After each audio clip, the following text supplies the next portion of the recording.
Assalamualaikum, halo semuanya. Kali ini saya akan membahas materi IPS kelas 8, di mana dengan tema kondisi masyarakat pada masa penjajahan. Sebelumnya, jangan lupa untuk di like, komen, subscribe, serta di share supaya pembelajaran kali ini dapat tersampaikan ke banyak orang. Oke, kita akan lanjut ke pembahasan materinya. Di mana yang pertama, pengaruh monopoli dalam perdagangan, dua, pengaruh kebijakan kerja paksa, tiga, pengaruh sistem sewa tanah, empat, pengaruh sistem tanam paksa, dan terakhir, perlawanan terhadap kolonialisme dan imperialisme. Kita bahas tentang pengaruh monopoli dan dalam perdagangan dulu ya. Guna mendapatkan keuntungan yang besar, VOC menerapkan monopoli perdagangan. Bahkan pelaksanaan monopoli VOC di Maluku ini lebih keras daripada pelaksanaan monopoli bangsa Portugis. Peraturannya antara lain Fair Pledge Leveranti, yang dimana penyerahan wajib hasil bumi dengan harga yang telah ditetapkan oleh VOC. Peraturan ini melarang rakyat menjual hasil buminya selain kepada VOC.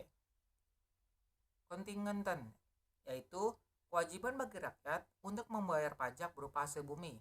Lalu yang ketiga, peraturan tentang ketentuan areal dan jumlah tanaman rempah-rempah yang boleh ditanam.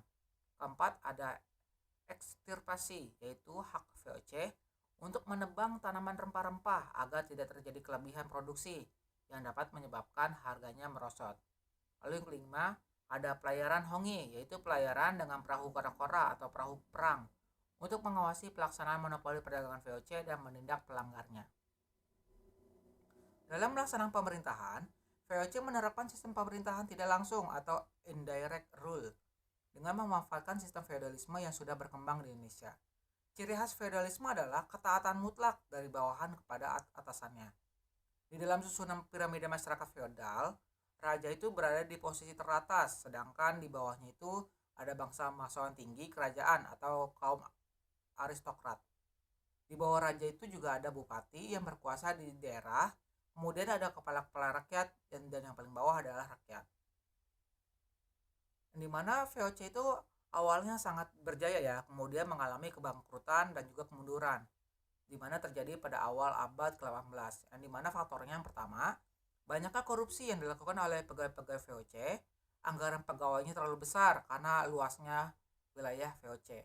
Biaya perang untuk melawan perlawanan rakyat yang sangat besar. Persaingan dengan kongsi dagang bangsa lain dari Portugis, yang nama lainnya Compagnie des Indes, dan kongsi dagang Inggris, East Indian Company. Lalu utang VOC sangat besar. Lalu pemberian dividen kepada pemegang saham walaupun usahanya mengalami kemunduran. Lalu berkembangnya paham liberalisme sehingga monopoli perdagangan yang diterapkan VOC tidak sesuai lagi untuk diteruskan. Dua, pengaruh kebijakan kerja paksa. Gubernur Jenderal Dendles yang memerintah tahun 1808 sampai 1811 melakukan berbagai kebijakan seperti pembangunan militer, jalan raya, perbaikan pemerintahan, dan perbaikan ekonomi. Salah satu kebijakan yang terkenal dan buktinya dapat kita saksikan sampai sekarang adalah pembangunan Jalan Anyer Panarukan atau Jalan Raya Pos, di mana Anyer ada di daerah Banten dan Panarukan berada di daerah Jawa Timur. Di mana selain untuk kepentingan pertahanan dan militer, jalur tersebut itu sebagai penghubung kota-kota penting di Pulau Jawa yang merupakan penghasil berbagai tanaman ekspor. Dengan dibangunnya jalan tersebut, maka distribusi barang dan jasa untuk kepentingan kolonial semakin cepat dan efisien. Di mana pembangunan jalan Anyer Panarukan ini sebagian besar dilakukan oleh tenaga manusia. Puluhan ribu rakyat penduduk dikerahkan untuk membangun jalan tersebut. Rakyat Indonesia dipaksa Belanda untuk membangun jalan, di mana mereka tidak digaji dan tidak menerima makanan yang layak. Akibatnya banyak ribuan penduduk yang meninggal karena kelaparan dan penyakit yang diderita. Pengerahan penduduk untuk mengerjakan berbagai proyek Belanda ini disebut juga dengan kerja rodi atau kerja paksa. Dan ini ada peta jalur Anyer Panarukan ya. Anyer yang ada di daerah Banten sampai di sini Banten sampai ke daerah sini ya, Jawa Timur. Selain menerapkan kerja paksa, Dendles kemudian melakukan berbagai usaha untuk mengumpulkan dana melawan Inggris, di mana langkah-langkahnya pertama, mengadakan penyerahan hasil bumi atau kontingenten. Kedua, memaksa rakyat menjual hasil buminya kepada pemerintah Belanda dengan harga murah. Fairpleach Leveranti melaksanakan Priangle Stelsel yang dimana kewajiban dibebankan kepada rakyat Priangan untuk menanam kopi. Keempat, menjual tanah-tanah negara kepada pihak swasta asing seperti kepada Han Tiko, seorang pengusaha Cina. Kemudian ada kebijakan Dendles untuk mempertahankan Pulau Jawa dari serangan Inggris, antara lain pegawai pemerintah itu menerima gaji tetap dan mereka dilarang melakukan kegiatan perdagangan. Melarang penyewaan desa kecuali untuk produksi gula, garam, dan sarang burung. Menerapkan sistem kerja paksa atau rodi dan membangun ketentaraan dengan melatih orang-orang pribumi.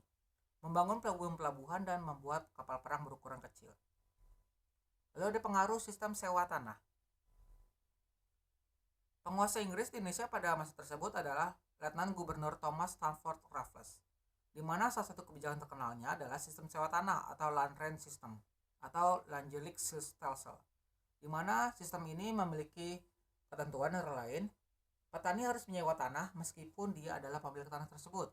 Harga sewa tanah tergantung kepada kondisi tanahnya. Pembayaran sewa tanah dilakukan dengan uang tunai. Bagi tidak memiliki tanah maka dikenakan pajak kepala.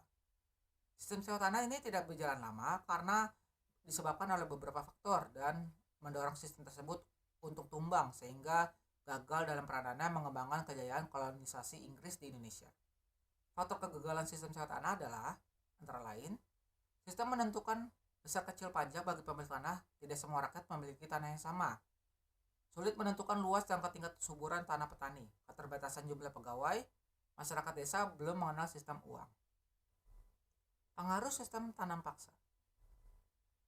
Tanam paksa atau kultus stelsel dicetuskan oleh Gubernur Jenderal Belanda Johannes van der Bosch, di mana dalam pelaksanaannya tanam paksa itu diawasi oleh pegawai-pegawai bangsa Belanda. Kemudian para pekerja akan mendapatkan upah atau kulturprosensen,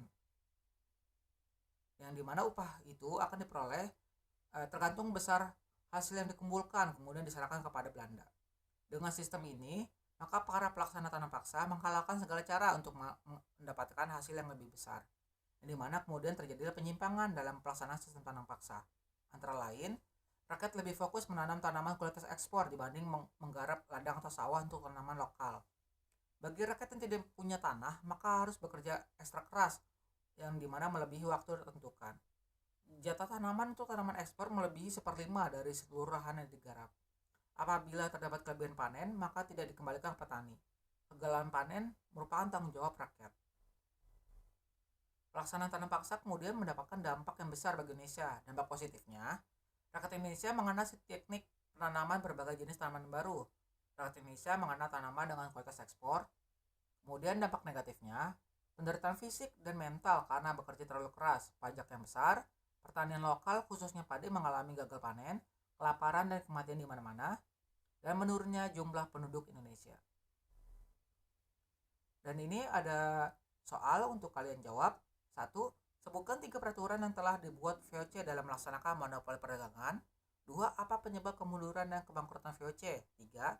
Sebutkan dampak positif pelaksanaan tanam paksa. 4. Siapakah penguasa Inggris ketika menjajah Indonesia? 5. Apa nama lain dari sistem sewa tanah Inggris? Cukup sekian untuk pembahasan kali ini.